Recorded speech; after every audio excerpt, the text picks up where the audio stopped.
Je suis en train de découvrir nos essentiels du printemps. On va vraiment avoir les pièces parfaites pour les beaux jours qui arrivent. Je pense que le run, c'est l'essentiel du printemps. J'aime bien le porter juste avec un jean, 2-3 boutons fermés. Il y a un nouveau essentiel que j'ai déjà adopté, c'est le top Camille qu'on va avoir en pas mal de déclinaisons, en marinière, en gris et même avec des imprimés. Le Camille, ça va vraiment être mon essentiel de l'été, ça risque même de remplacer le Marcello. J'aime bien ce mix entre le top un peu plus cintré, court, un peu plus féminin avec les fleurs et le jean beaucoup plus large. Je vais essayer le Camille en rayé, je vais rester en du jean mais avec la jupe Betty. La jupe Betty, elle va être taille haute, on va avoir les deux poches plaquées à rabat de chaque côté et on aura aussi des passants si on a envie de mettre une ceinture pour marquer sa taille.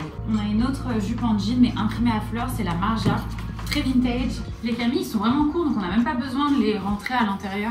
Dans un style un peu plus années 70, on a le Eloy et pourquoi pas avec ce jean pour insister encore plus sur le côté vintage. La coupe elle est vraiment parfaite, il se pose trop bien sur le haut du corps. On peut soit le laisser à l'extérieur, soit à l'intérieur si on a envie de marquer un peu plus sa taille. Il a un magnifique col V avec un col à ce niveau-là où on va retrouver de la broderie. On l'a en marine avec mon jean brut, c'est pas mal aussi. Il y a le Lydia aussi dans un style 70s romantique. Je pense que je vais aussi le porter avec un jean taille haute comme le nouveau 70. Très sympa, les hauts un peu plus romantiques, cintrés avec juste un jean. Même si on a le Amara mais cette fois-ci avec une encolure carrée, c'est exactement le même bleu que du jean, je vais essayer. Il est très connoté vintage années 70 avec l'encolure carrée et l'imprimé assez romantique. Il y a la Divia aussi dans le même imprimé que le top, c'est assez prépi avec les chaussettes et les mocassins.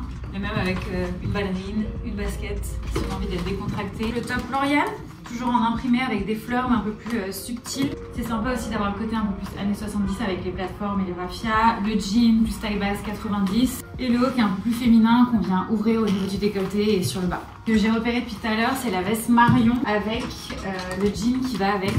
Je prends juste simple, un t-shirt blanc. Ce genre d'ensemble j'adore. Déjà c'est super facile à porter, c'est très mode.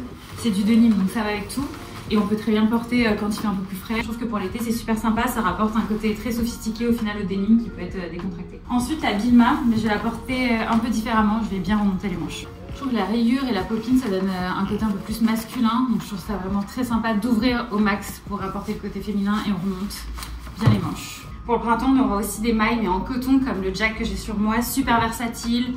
Porté fermé comme un pull, ouvert comme un gilet. Pour finir, on a d'autres tops comme le Nicolas, peut-être avec le 90. Je ne l'ai pas essayé encore. Je trouve qu'on peut vraiment le porter de façon totalement différente. On peut même rentrer un point à l'intérieur, tout fermer, tout rentrer, ouvrir au niveau du décolleté. J'espère que ces nouveaux essentiels du printemps vous plairont et je vous dis à bientôt.